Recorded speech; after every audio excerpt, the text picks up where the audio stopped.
খোদ ফিফার বিরুদ্ধে এবার মামলা করল ইরান। বিশ্বকাপ থেকে ইরানের বিদায়ে ফিফার বিরুদ্ধে বৈষম্যের অভিযোগে 12,330 কোটি টাকার এই মামলা করেছে ইরানি বংশোদ্ভূত লুৎফুল্লাহ কাভেই আফরাসিয়াবি।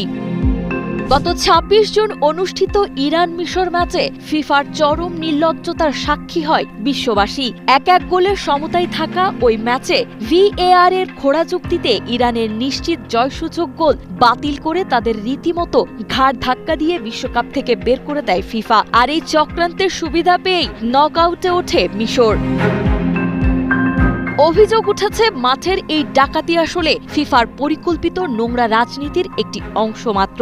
টুর্নামেন্ট জুড়ে ইরানকে আরো নানাভাবে হেনস্থা করেছে ফিফা। অন্য দলগুলো সব সুবিধা পেলেও ফিফা ও আয়োজক যুক্তরাষ্ট্রের যোগসাজশে ইরানি দলকে ফেলা হয় ভিসা জটিলতায়। এমনকি তাদের যুক্তরাষ্ট্রে বেস ক্যাম্প পর্যন্ত করতে দেওয়া হয়নি।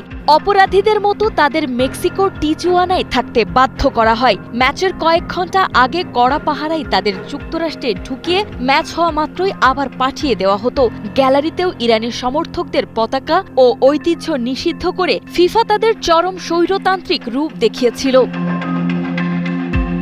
বলকে রাজনীতির হাতিয়ার বানিয়ে ফিফার এই জঘন্য অবিচার, দ্বৈত নীতি ও মানসিক নির্যাতনের কড়া জবাব দিতেই যুক্তরাষ্ট্রের আদালতে এই মামলা দায়ের হয়েছে। ফুটবলের নামে এমন প্রহসন বন্ধ করতে সরাসরি কাঠগড়ায় তোলা হয়েছে ফিফা এবং সংস্থাটির প্রেসিডেন্ট জিয়ানি ইনফানিন্তোনো সহ শীর্ষ কর্মকর্তাদের।